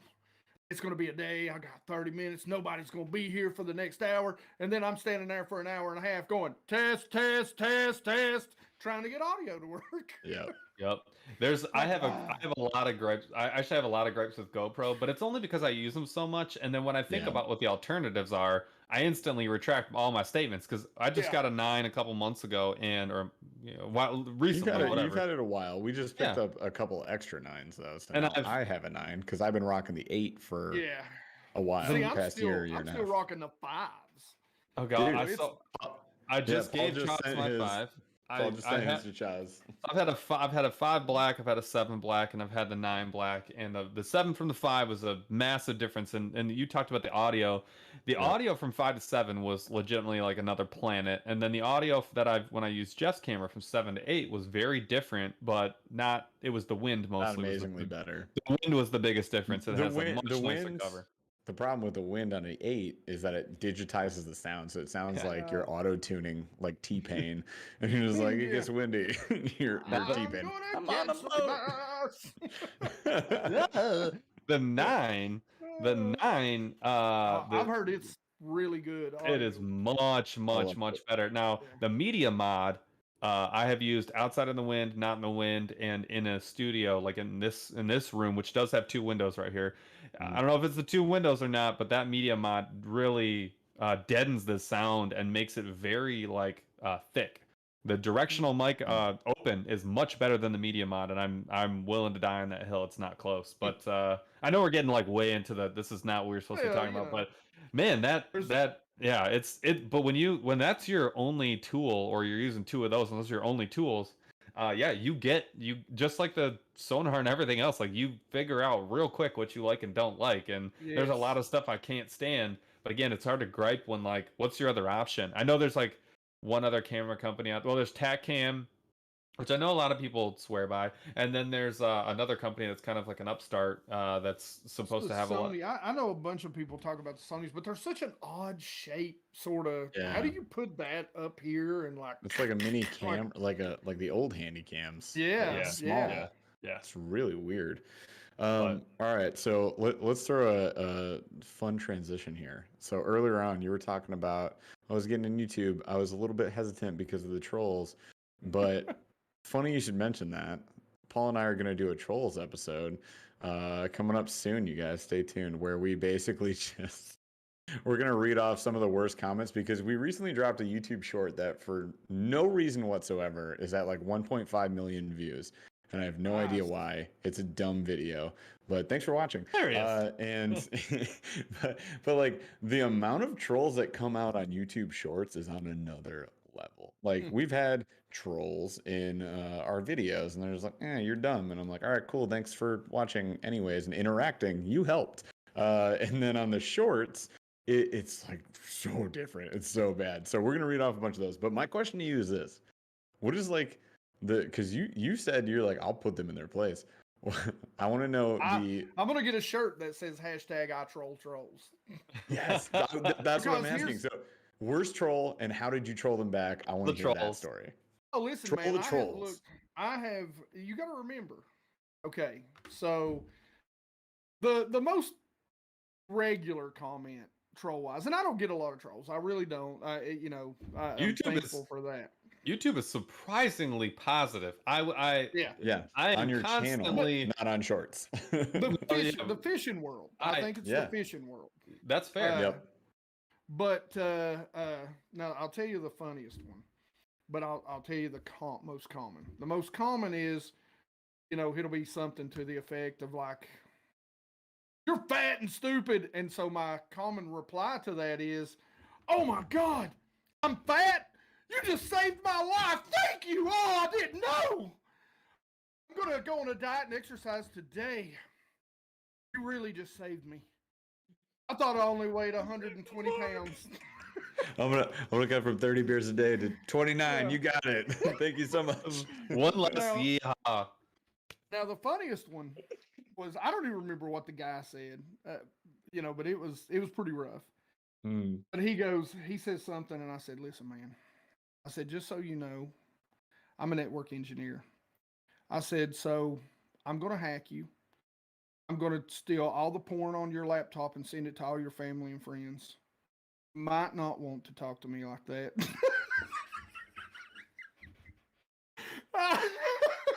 Bro, you should have called out one of those categories for him. Just been like, "I know that you've been watching porn." Like, And then he like actually was, and he hits you back. He's like, "Whoa, don't! How'd you know?" You should have just been like, all the under 18, it's coming. I'm coming for you. And I just would pay money to watch the color drain from that human's face. Oh, listen, The he sweat. deleted that comment, and that's what's so funny is that most of them, when you do like a really witty, Yep. don't.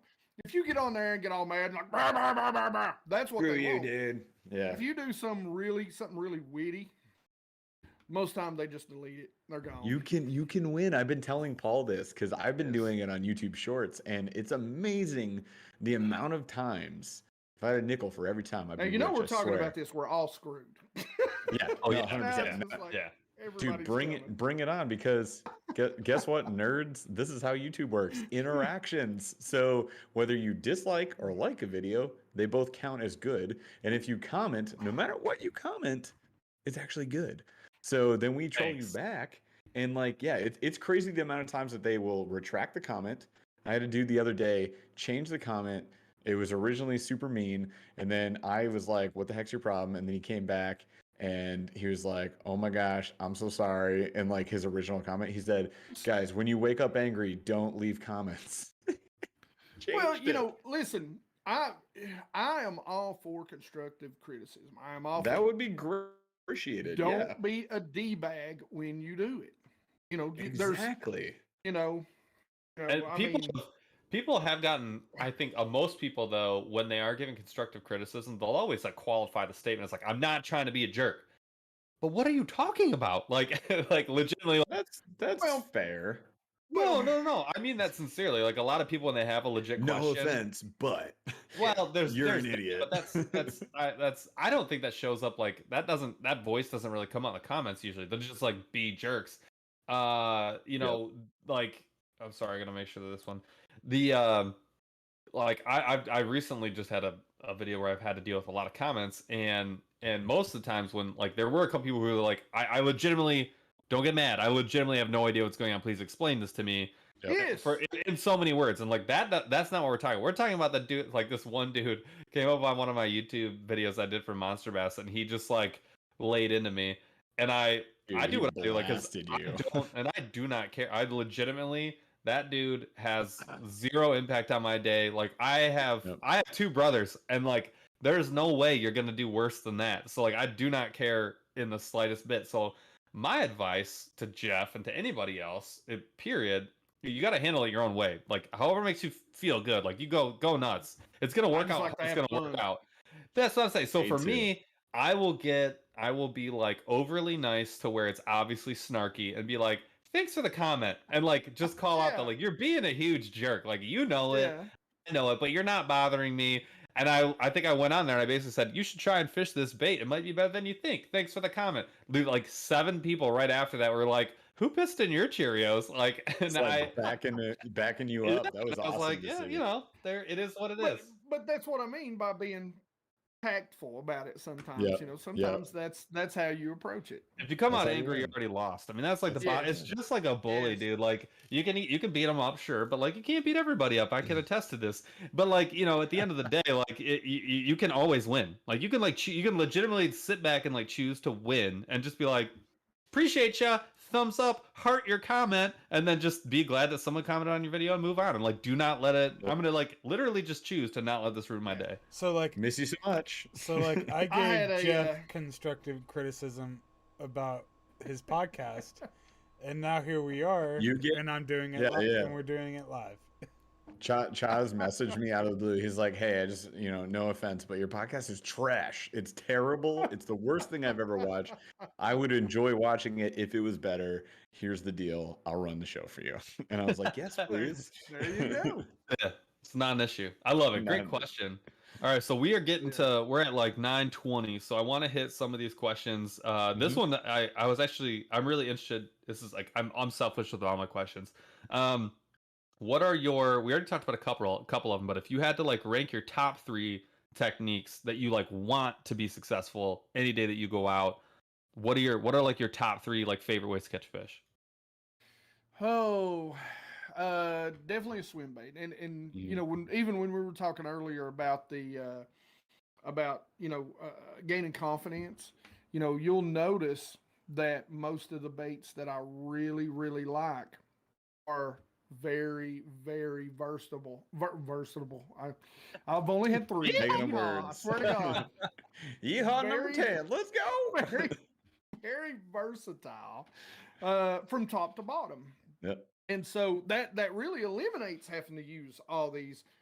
You find them, you catch them, and then you hone in. Yeah.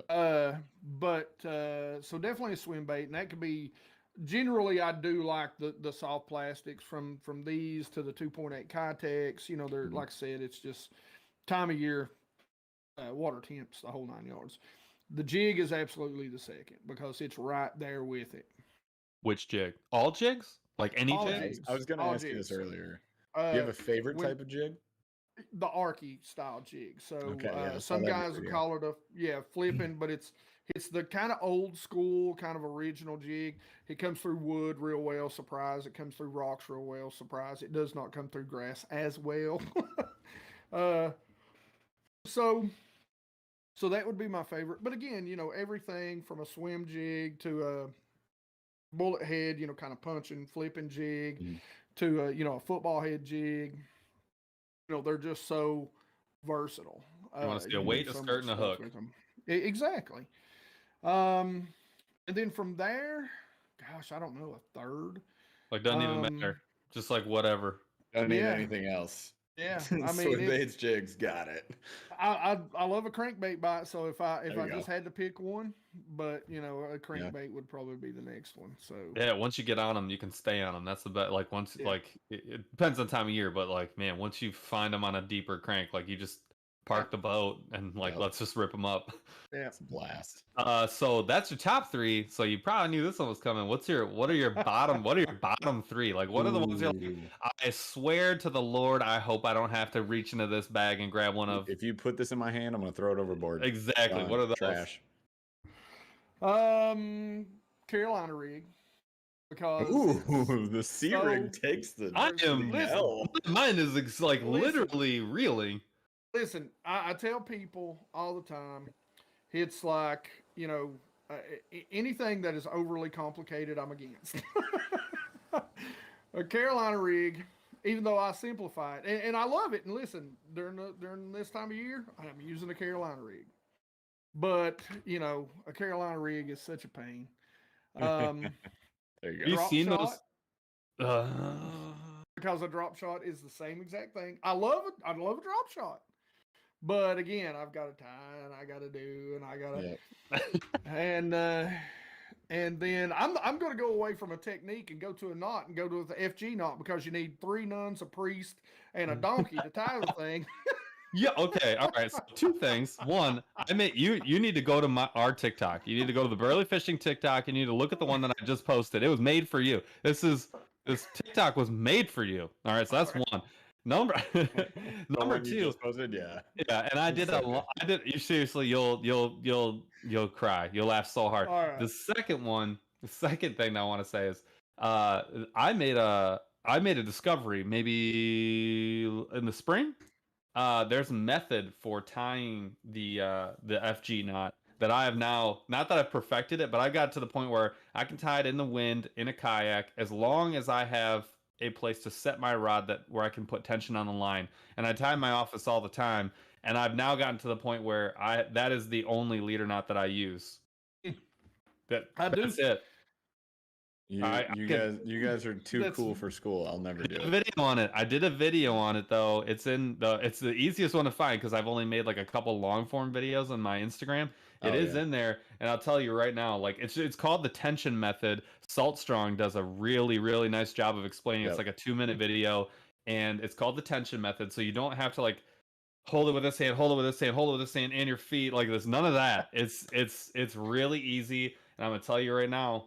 It is one of the few game changers that I've stumbled across that is now like that is my baseline. I feel like chat says improved clinch knot is the well, improved clinch knot for a leader knot's probably gonna lead you straight. That's it's gonna be one drawback. You might have a problem. All right, so timeout for super chat now, guys. So cheers to Greg Lord for the $5 super chat. What's up, guys? Hope everyone's doing good. Finally got through all previous podcasts today. That's a bang. You listen to 71 episodes and you're listening to one right now, dude. I wouldn't even listen to those ever again. I'm kidding. Thank you so much for listening to those, man. That's fantastic. I really appreciate that. Listen to the last one on the way home from the lake today. That's fantastic. And then cheers again to unofficial Burly. He took the Debo part right back. That's awesome. The Burly hype man _ Paul's approved clinch knot. He says, bet he loves the clinch knot. It makes the ladies dance. All right. Anyways. You get it. You get the idea. You get it. Oh yeah. Yeah. I love it. You just read the chat. I just want. All right.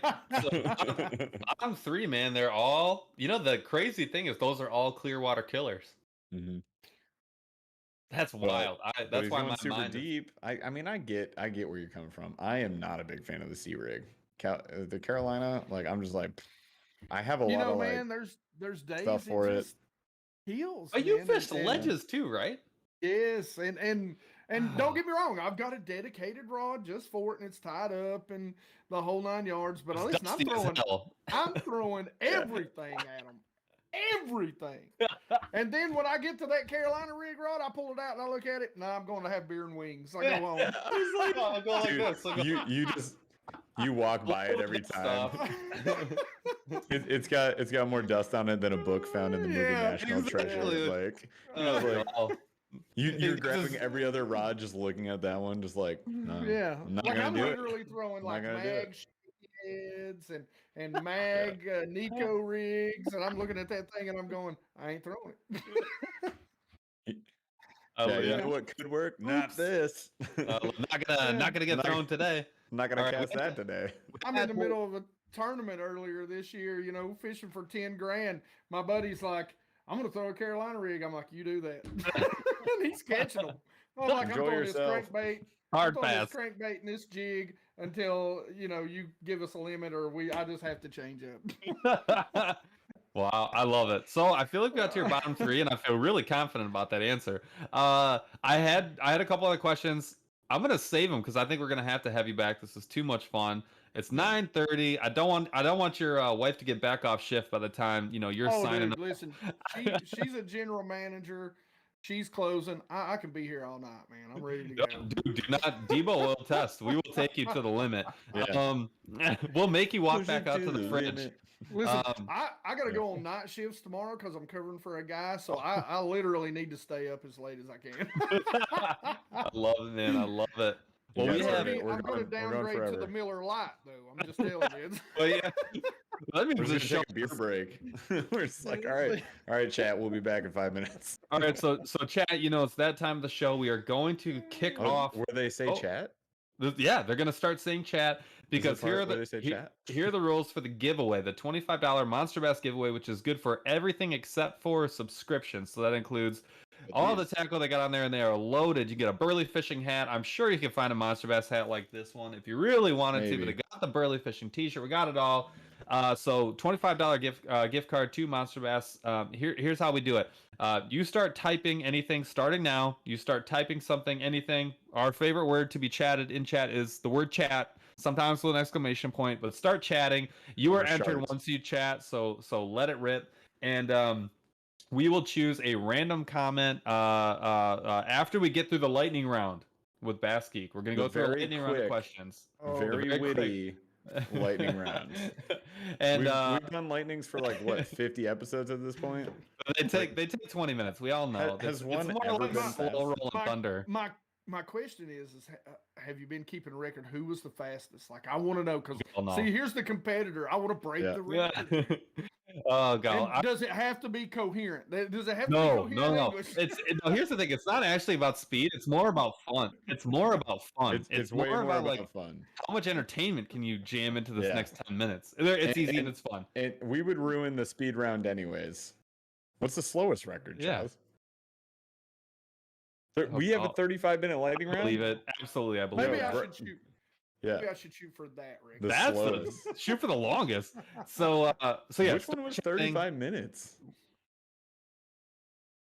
I believe. Yeah, I believe it. I believe it. That makes sense. Total sense. Right, so you guys are chatting, which is great. Everyone, please chat. You'll be entered. We'll choose a random comment. We'll let you know who won, and when you hear your name, what you're going to do is you're going to type your email into the chat and send it to us. No one will be able to see it. It will be completely hidden, but Jeff, Chaz, and myself can see it. No one else. And we will make sure that we reach out to you and we give you that gift card. So and I'll show everyone. Without further ado, we're getting to the lightning round. Again, this is all fun. This is sort of like a whole bunch of Q of the Ds. First one. Yeah. Would you rather get a treble hook stuck in your ear or in your hand? My ear, because I've had it happen. So you already know what you're dealing with. I was like, ears for sure. That's the easiest question on here. It seems easy, but here's the thing. Like with the hand, I feel like you're maybe you're not going to be able to like fish as well, right? Like you're going to have like some sort of fishing handicap for a while, but it's much easier to handle. Like you fixing it yourself is like way easier than like trying to do one of these. That does not sound fun to me. I hit the. Yeah, on your hand. Right. That's gonna F your hand up for a while. You know, like I said, I was a rock and roller, so I had some pierced ears back in the day. So did I. You're in there anyways. Thanks. It's not that bad. All right, so the next one. Terrible question. Next question. Whoa. Were atomic warheads good, or like just something that you ate because your friends were eating and you really didn't like them? I liked them. No way. I did not actually like them. Guy, what candy don't I like? No. I love candy, but atomic warheads have left scars on my. I have taste buds that no longer work. I'm ready to fit.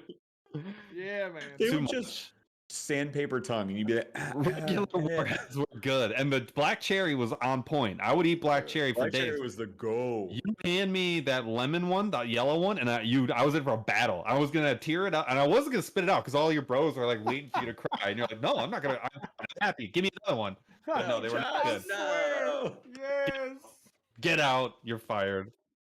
Disgusting. No, I bet you be looking at all your friends, and they're like, and you're like, what's your favorite Starburst flavor, Chaz? Yeah. What kind of alien are you? What kind of monster? Oh, okay. You said pink? All right, cool. Pink's a good choice. I thought it was orange, and I was like, everybody gets a mulligan. It's fine. All right. All right. So, what is the best non-water, non-alcoholic beverage to have on the boat? I am an old school lemon lime Gatorade guy. OG lemon lime. I remember when they were coming to glass bottles. And they had the little clicker. I would keep the lid afterwards, just sit there and use it as a fidget. That was the first ever fidget. Yes. Great. All right. Legit. Jeff, good answer. Jeff, what's yours? It would be Gatorade, but we go more. What is it? The blue flavor. Oh, I got Glacier. No sugar is legit. I will do red occasionally just to mix it up. I can't handle the full sugar. It makes me like, I can't do it anymore. But I'll eat a pizza. What The a lemon lime no dork. sugar is awful though. Don't do No, the lemon lime. I can't do it. It's Yeah, disgusting. no sugar. Yeah, Yeah, no. they're nasty. But the glacier's legit. Dude, maybe a grape though. Maybe a grape. Once I would every go decade. blue or purple is like my jam. I feel ya. All right, so the next one is if you couldn't have a kayak or a bass boat, how would you fish? Say a John boat. No That's boat. I'm going no boat. Yeah. boat. I would wade fish the rivers around here. Yes. I like that Man after answer. my own heart. That was my answer. Love it. Fantastic answer. Yeah, you're coming on again. There's no way. We can't keep you off. Well, we gotta go wade fishing. Here's okay. So the question is written, and you probably won't get it until I explain it. The question is written: is big sunscreen a machine that you rage against? We have. It's okay that you don't get it. You're not supposed to. So I get it. I fall for big sunscreen. I have to use sunscreen. Like your boy needs the coverage. But here's the thing: I've never used more than 35. Yeah, dog. Like I don't play games. I have never run more than SPF 35 in my whole life, except for when I was in like the Bahamas or whatever. And I never have a problem. I put it on once in the morning, never have it again. So are you gonna throw the 50 up there, or are you gonna do you tell me that I need SPF 50, or are we good with 15? I don't even use it. I mean, it's bad. It's horrible. I don't even use it. I will spend 12 hours on the water. The back of my neck literally is leather. It doesn't burn anymore. Impervious. I'm invincible. I hope my wife never ever watches this. Oh no. Oh my gosh. Well, she'll never make it this far down. We're talking about sonar and all that. She'll the never. only time I use it is like right there because when you're fishing, you're like this, and every once in a Can't while have you get that, out there yeah. a little bit. So I got to put a little bit right in the crease. Dude, that's awesome. The dangerous play on kayaks is that we fish barefoot often. We've changed that. We've changed that recently. You guys are going to see some new shoes on the channel. We recently picked up some Danner water shoes, which are fantastic, super comfortable. I've worn them a few times. They're fantastic. But we're barefoot a lot, and everybody's like, well, "How many trebles do you step on a day?" And I haven't stepped on one yet.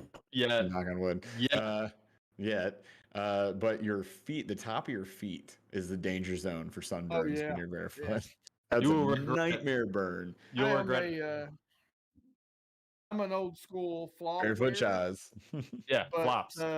But in fact, about Bass Geek, I don't have a big toe any longer on my right foot because I was also a engineer and a crew foreman for the railroad, and accidentally got it caught between two cars when it smashed it off. No. So now I've got these really funky because I wear these water shoes that I found on like Amazon. I don't even know the name of them. Yeah. And so I've got these funky tan lines on my Oh my god. People look at them and they're like, "How'd you bruise your toe like that?" Like on both sides, man. What are you? Yo, that is intense. Holy smokes. Wow. That is intense. All right, so this one's easy. Favorite band or artist? Man, I'm a '90s boy. It's got to be my boy Kurt. Nirvana, man. Yeah, dude. I'm old school. I know that he's not underrated, but he doesn't get enough play because between his songs, when you listen to them now, they are way too relevant. It is they're painfully relevant. That's a good answer. It just we'll talk about my teenage years off camera. I feel you. Sounds good. Bonus episode. Roll. Last one, and this is another. Wait, Paul, what's yours? What my favorite? Man. I know. Well, we don't usually all answer. I honestly don't know if I know think we should all answer from now on. Okay, I know I'm gonna get this one. This won't be right because I don't know if I have a true favorite. It's your opinion, man. Well, no, that's what I mean. I don't know. Picking a favorite. You asked me in 2 weeks. I don't know if I'd have the same answer. Hard. Is my point. It'd be Sure, really that's I fair. don't feel that this is number one. Yeah, I don't know. I can tell you right now, it's gonna be a country artist, and it would probably be somebody.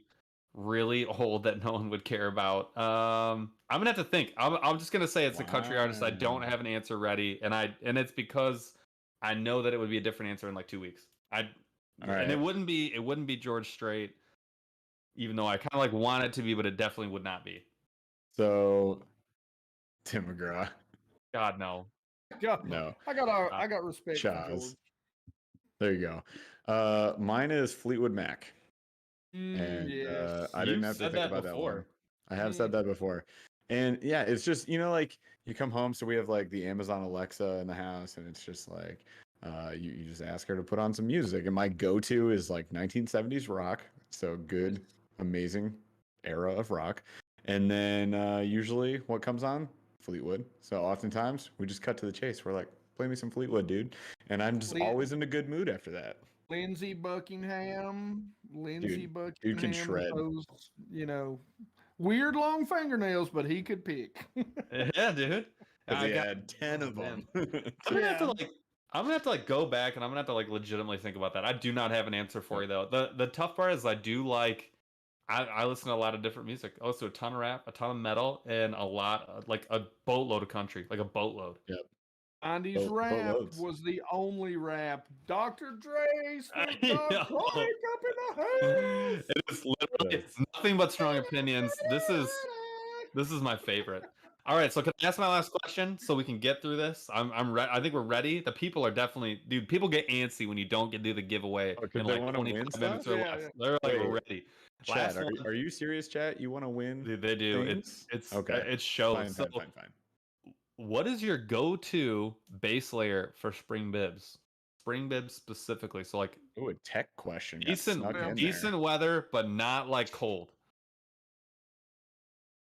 I'm a fat boy, so I've got natural insulation.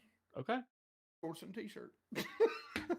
Good. I was actually wondering if you were gonna say that because I'll get sweaty, and if I get too sweaty, I get upset. So there's like a fine line. There's a fine line because if you get sweaty inside a bib, you're gonna be like, ooh, mistake. Yeah. Do you go tall socks? Do you go tall socks though with the bibs? No, not most of the time. No. I love it. Good answer. Great answers all around. I was gonna say if it's real cold, it depends on the weather, right? So if the temp's real low, it's like that smart wool. If it's not, what was Neil saying? Neil was like, "Yo, do you guys wear yoga pants under your like waders?" And I was like, "Yoga pants?" I'm like, he's not wrong. It's those are different. Those are different. I said jeggings. Jeggings will do the same thing. Jeggings will do the same thing, but like leggings, jeggings, yoga pants, typically we're talking women's pants. And what you're talking about, Chaz, is the Under Armour like base layers is kind of like the workout shorts that they have, like those. Yeah, it's not. We're not that far off. Fair. We're not that. We're splitting hairs here. It's like a brand thing. It's was just like I don't. This was like 4 hours into fly fishing in the rain, and like I was shivering my body apart. I was watching generate heat, just shaking. I was suffering. I suffered for days after that. But amid this float, Neil, our buddy from the Painted Trout, who's been on the podcast before, he just goes, y'all wear yoga pants? And it just like hit me at that weird time. And I was like, what do you mean yoga pants? I just handed him a fresh pouch, so he's already rolling.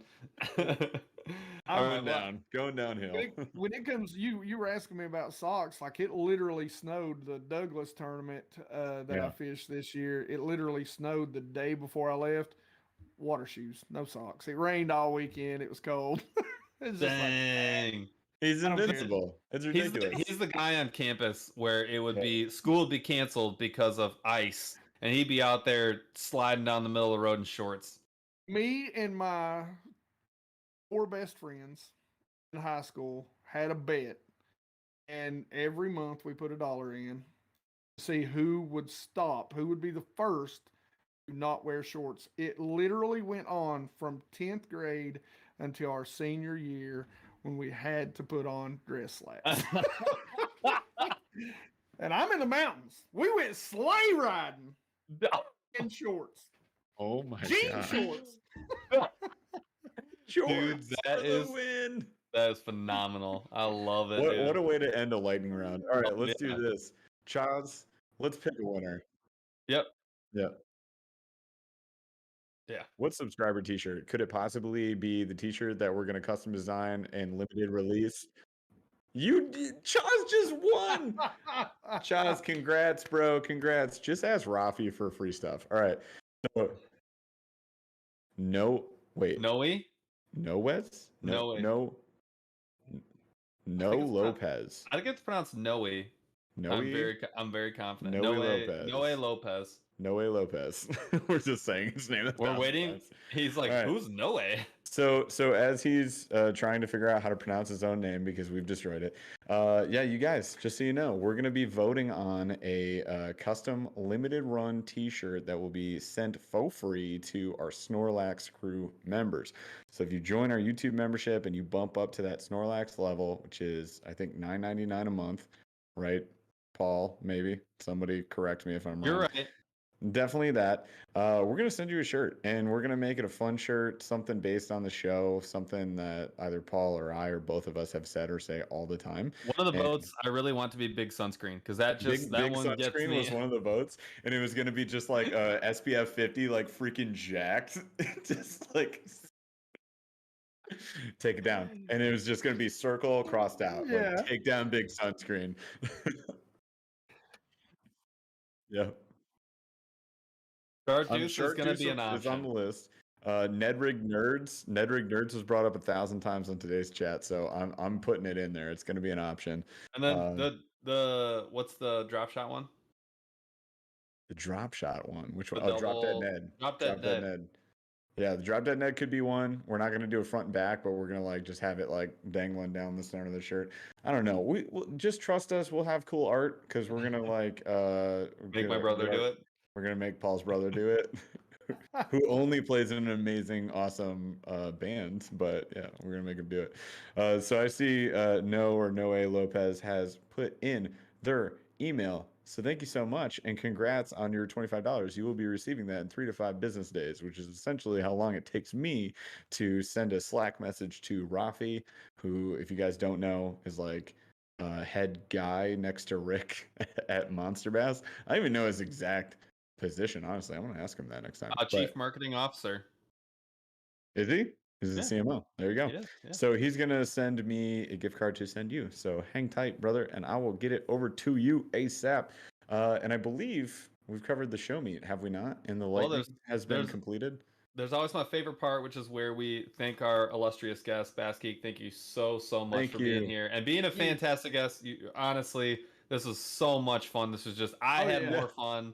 It was great. Drunk it, so.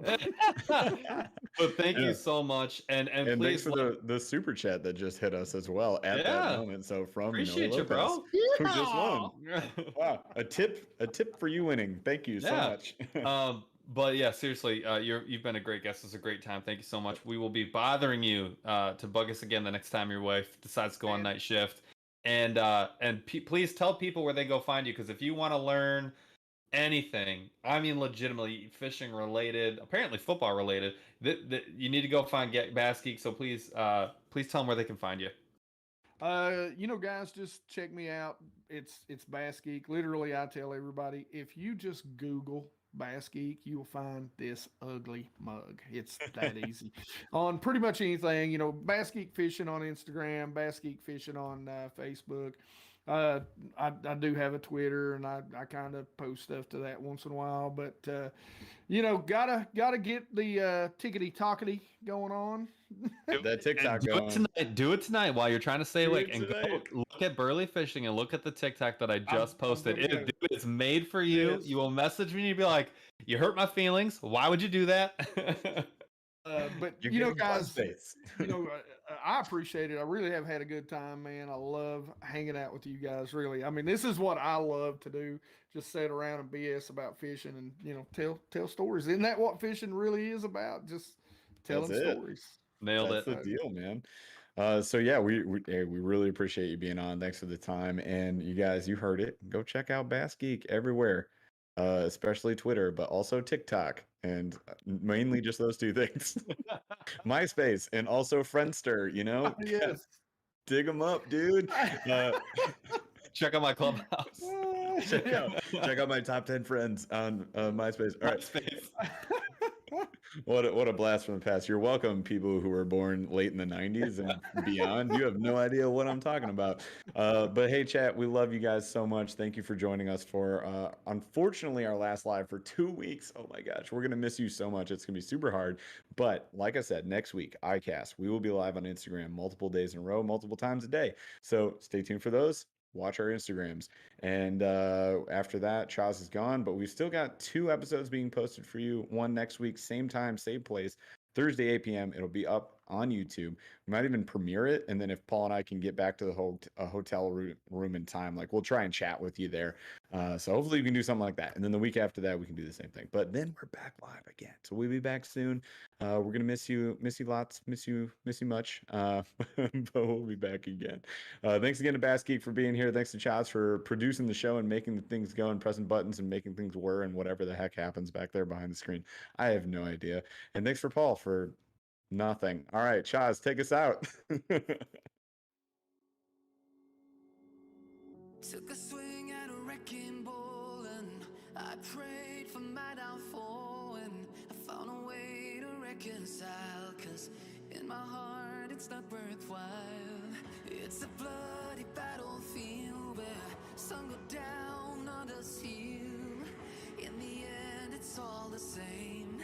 All you can do is play the game. Oh, do we say goodbye? Refuse to question why. I deserve to say I'm sorry, so lie. Pretend that you're okay. Swear that you will stay. Keep trying for one day. I'm sick of all these lies. Don't care if I capsize. There's nothing left for me to hide. Don't wanna live a lie. Too many lows, too many highs. Too many things to criticize. And so I leave it all behind. Don't wanna live a lie.